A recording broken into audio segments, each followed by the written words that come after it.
নমস্কার সবাইকে। 2026-এ আমাদের ব্যাংকের যে নিয়ম আছে সেই নিয়মের মধ্যে কিন্তু অনেক পরিবর্তন ঘটেছে। তার মধ্যে বেশ কিছু নিয়ম আছে যে নিয়মগুলো আমাদের জন্য অনেক বেশি সুবিধা করবে। তার সাথে সাথে এমন কিছুও কিন্তু নিয়ম আছে যেগুলো জেনে না রাখলে আপনি কিন্তু ভবিষ্যতে বিপদে পড়তে পারে। তাহলে দেখে নিই কী কী এমন পরিবর্তন আছে যেগুলো জেনে রাখা আমাদের একান্ত প্রয়োজন। তার আগে একটা রিকোয়েস্ট আপনাদেরকে করব, আপনাদের মধ্যে ম্যাক্সিমাম মানুষ আছেন যারা আমাদের ভিডিও দেখেন কিন্তু তারপরেও আমাদের চ্যানেল সাবস্ক্রাইব আপনারা করেননি। তাদেরকে রিকোয়েস্ট করব আমাদের চ্যানেলটি অবশ্যই সাবস্ক্রাইব করে নেবেন।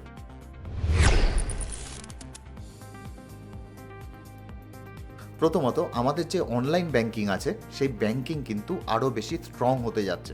অর্থাৎ এর আগে পর্যন্ত আমরা দেখতে পারতাম কোনো যদি ব্যাংকে ট্রানজ্যাকশান করি অথবা সবথেকে ভালো হয় ইউপিআইয়ের কথা যদি আমরা বলি, সেক্ষেত্রে আমরা যদি ইউপিআই পিন বসাতাম তাহলেই কিন্তু কাজ হয়ে যেত। কিন্তু এখন থেকে অর্থাৎ 1 এপ্রিল 2026 থেকে আমাদের 2 ফ্যাক্টর অথেন্টিকেশন কিন্তু চলে এসেছে। এটা সব ক্ষেত্রে যে লাগু হবে তা নয়, ছোট ছোট ট্রানজ্যাকশান যেরকম 100 টাকা, 50 টাকা, 20 টাকা এসব ক্ষেত্রে কিন্তু ব্যাংক এটা লাগু নাও করতে পারে। কিন্তু যেসব ট্রানজ্যাকশানগুলো রয়েছে যেগুলো হলো হাই রিস্ক ট্রানজ্যাকশান, সেইগুলোর ক্ষেত্রে কি ব্যাংক কিন্তু 2 ফ্যাক্টর অথেন্টিকেশন যে সিস্টেমটা আছে সেটা অবশ্যই চালু করবে। এবার এখানে যে জিনিসটা বলেছে 2 ফ্যাক্টর অথেন্টিকেশন কী কী জিনিস হতে পারে। সামথিং দ্য ইউজার নো, এক্ষেত্রে সামথিং ইউজার নো বলতে যেরকম ধরুন আপনার কাছে কোনো ওটিপি পাঠালো ব্যাংক, সেই ওটিপিটা এর মধ্যে পড়তে পারে। এছাড়া সামথিং দ্য ইউজার ইজ, যেরকম ফিঙ্গারপ্রিন্ট হতে পারে অথবা ফেস আইডি আমরা বলতে পারি, যেটা অলরেডি আমাদের কাছে আছে। এইসব জিনিসগুলোকে নিয়েই কিন্তু এইখানে 2 ফ্যাক্টর অথেন্টিকেশন সেটা কিন্তু আসবে। অর্থাৎ এতদিন পর্যন্ত আপনি দেখা গেল পিন দিলেই কাজ হয়ে যাচ্ছিল, কিন্তু যেখানে দেখা যাবে যে হাই রিস্ক রয়েছে সেক্ষেত্রে এই পিনের সাথে সাথে আপনাকে ওটিপি দিতে হবে, অথবা দেখা যাবে যে আপনার ফেস আইডি একবার দেখে তারপরে আপনার এই 2 ফ্যাক্টর অথেন্টিকেশন যখন হয়ে যাবে তারপরে আপনার ট্রানজ্যাকশন কমপ্লিট হবে।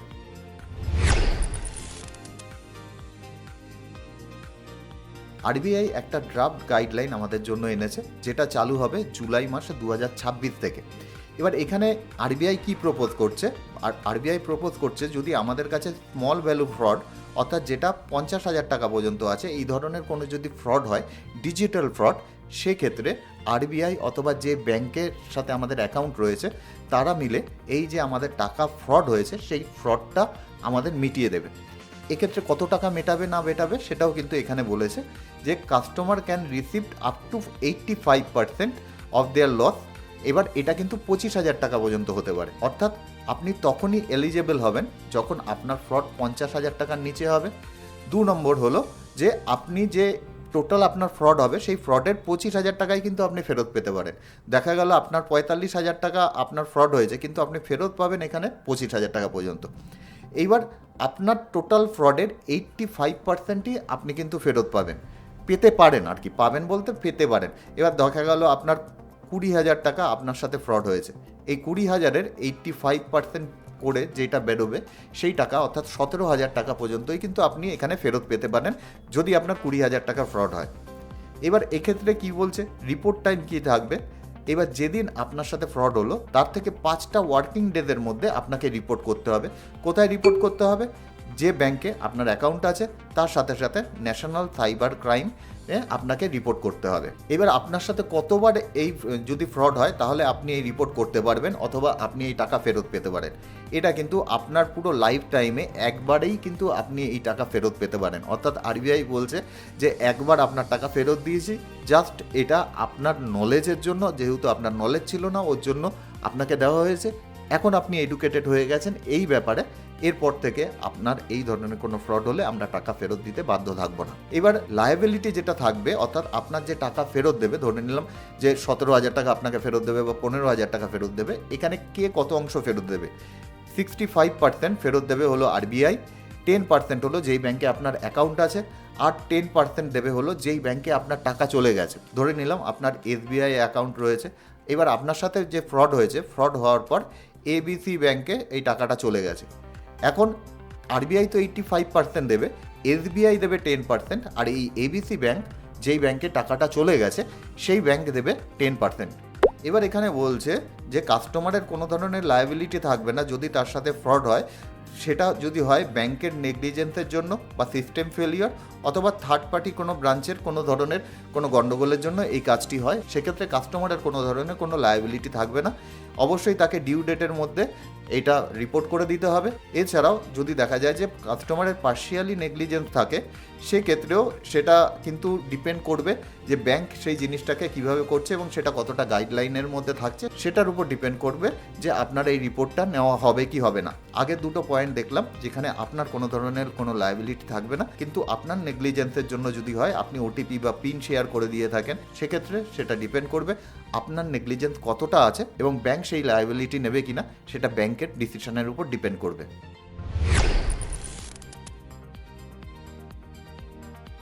3 নম্বর আরেকটা যে নিয়ম চেঞ্জ হয়েছে, যে এখন থেকে আইটি ডিপার্টমেন্ট কিন্তু আমাদের যে ডিজিটাল জিনিসগুলো রয়েছে, যেমন আমাদের মোবাইল, এছাড়া দেখা যাবে যে আমাদের গুগল ড্রাইভ, এই ধরনের ডিজিটাল যে লকারগুলো রয়েছে সেগুলোর ওপর কিন্তু আইটি ডিপার্টমেন্ট নজর রাখতে পারে। এই ব্যাপারে ডিটেলে একটা ভিডিও আমরা অলরেডি বানিয়ে রেখেছি।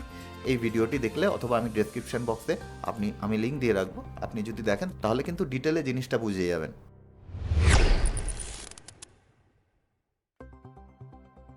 4 নম্বর, ব্যাংকে যে এটিএম রুল আছে সেই রুলও কিন্তু আপডেট হয়েছে।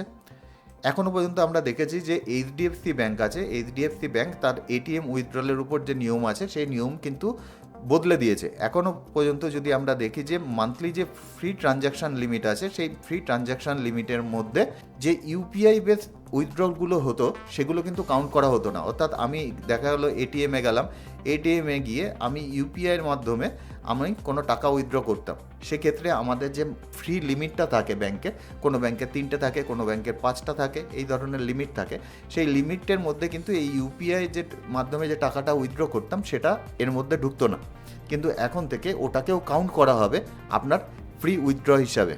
অর্থাৎ আপনার কাছে যদি দেখা যায় যে 5টা ফ্রি উইথড্রর অপশান রয়েছে, সেক্ষেত্রে আপনি যদি ইউপিআইয়ের মাধ্যমে 2টো করে থাকেন আর যদি 3টে এটিএম কার্ডের মাধ্যমে করে থাকেন, তাহলে 3 2 কিন্তু 5টা হয়ে গেল। আগে এই 2টো ধরা হতো না, শুধুমাত্র এই 3টেই কিন্তু ধরা হতো। সুতরাং আপনি যদি এটিএম থেকে টাকা তুলতে অভ্যস্ত থাকেন, এক্ষেত্রে এই নিয়মটা কিন্তু মাথায় রাখতে হবে। এবং আপনার যদি লিমিট ক্রস করে যায় তারপরেও আপনি যদি কোনো উইথড্র করেন, সেক্ষেত্রে কিন্তু 23 টাকা পর্যন্ত পার ট্রানজ্যাকশানে আপনার একটা ফিস কিন্তু ব্যাংক কাটবে। এবার 23 টাকা অনেকের কম শুনতে লাগছে।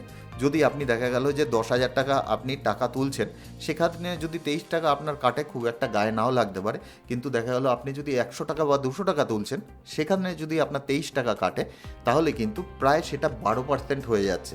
এটা অবশ্যই মাথায় রাখবেন, আপনি কত টাকা এটিএম থেকে তুলছেন আর তার এগেনস্টে আপনার কত ফিস কাটছে।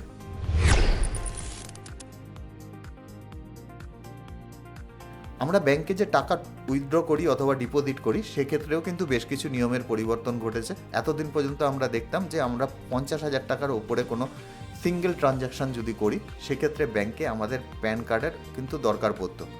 এখন সেটা 10 লাখ টাকা করে দিয়েছে পুরো বছরে যদি 10 লাখ টাকার উপরে ট্রানজ্যাকশান করি। এছাড়া প্রপার্টি পারচেসের ক্ষেত্রে 20 লাখ টাকা করেছে, ভেহিকেল পারচেসের জন্য ম্যান্ডেটারি করে দিয়েছে, হোটেল ট্রাভেলের জন্য। এটা নিয়েও আমাদের একটা ডিটেল ভিডিও আছে, আমি ডেসক্রিপশন বক্সে দিয়ে রাখবো, এই ভিডিওর পরে অবশ্যই দেখে নেবেন।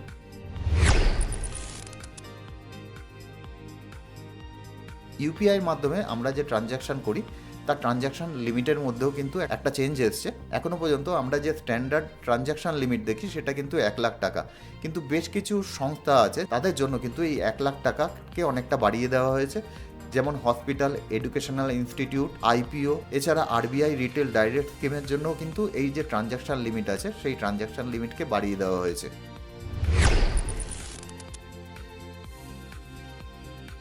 1 এপ্রিল 2026 থেকে আরও একটা জিনিসের যেরকম চেঞ্জ হয়েছে, এখনও পর্যন্ত দেখা যেত আমরা যদি কোনো লোন নিতে যাই, সেক্ষেত্রে যে গোল্ড রয়েছে গোল্ডটাকে কিন্তু কোল্যাটারাল হিসাবে ব্যবহার করা যেত।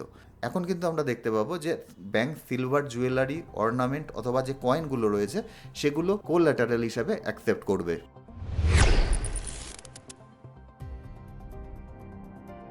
আমরা ভারতবর্ষে দেখতে পাই যে অনেক ব্যক্তি আছে যারা কিনা জিরো ব্যালেন্স অ্যাকাউন্ট ইউজ করে।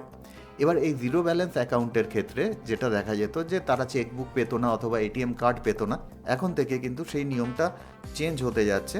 এখন থেকে কিন্তু আমরা দেখতে পাবো যে আনলিমিটেড ডিপোজিট করতে পারবো সেই অ্যাকাউন্টে। এছাড়া কিন্তু ফ্রি এটিএম কার্ডও পাওয়া যাবে, চেকবুকও পাওয়া যাবে, ইন্টারনেট এবং মোবাইল ব্যাঙ্কিংয়ের সুবিধাও পাওয়া যাবে, ফ্রি পাসবুকও পাওয়া যাবে, এছাড়া মান্থলি অ্যাকাউন্ট স্টেটমেন্টও পাওয়া যাবে, এছাড়া ইউপিআই, এনইএফটি, আরটিজিএস, আইএমপিএস এগুলো কিন্তু ফ্রি পাওয়া যাবে। এছাড়াও 4টে ফ্রি উইথড্রলের অপশান এটিএম থেকে পাওয়া যাবে। সুতরাং দেখতে পাচ্ছি একটা সাধারণ যে অ্যাকাউন্ট থাকে সেই অ্যাকাউন্টে যে ধরনের সুবিধা থাকে সেই সুবিধা কিন্তু জিরো ব্যালেন্স অ্যাকাউন্টেও যে মিনিমাম লেভেলে যেটা দেওয়া প্রয়োজন আছে সেটা কিন্তু দিয়ে দিয়েছে। এখন অনেক প্রিমিয়াম অ্যাকাউন্ট থাকে যেগুলোতে এই ধরনের ফেসিলিটিস অনেক বেশি থাকে, যেরকম এখন থেকে কিন্তু যে মিনিমাম চেক বুক একটা বছরে কিন্তু সেটা কিন্তু জিরো ব্যালেন্স অ্যাকাউন্টেও দেওয়া হবে, কিন্তু সেই চেক বুকে আপনি 20 থেকে 25টা পাতাই পাবেন। এর বাইরে যদি আপনি চেক বুকের অ্যাপ্লিকেশন কিছু করেন বা অথবা চেক বুক আপনি নেন সেক্ষেত্রে অবশ্যই আপনাকে ফিস দিতে হবে।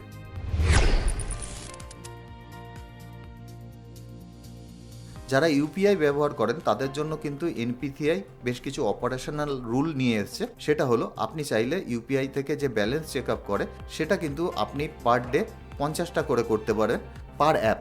অর্থাৎ আপনার কাছে ধরে নিলাম জিপে আছে, সেক্ষেত্রে আপনি জিপেতে 50 বার করতে পারবেন। আপনার কাছে ধরে নিলাম ক্রেড আছে, সেক্ষেত্রে ক্রেডে আপনি 50 বার করতে পারবেন। এইভাবে আপনার কিন্তু প্রতিটা অ্যাপ অনুযায়ী আপনি ব্যালেন্স চেক করতে পারবেন। আপনি একটা ইউপিআই অ্যাপে ম্যাক্সিমাম 25টা ব্যাংক কিন্তু এখানে অ্যাড করতে পারবেন। আপনি 90 সেকেন্ডের মধ্যে 3টে পেন্ডিং ট্রানজ্যাকশন দেখতে পারবেন।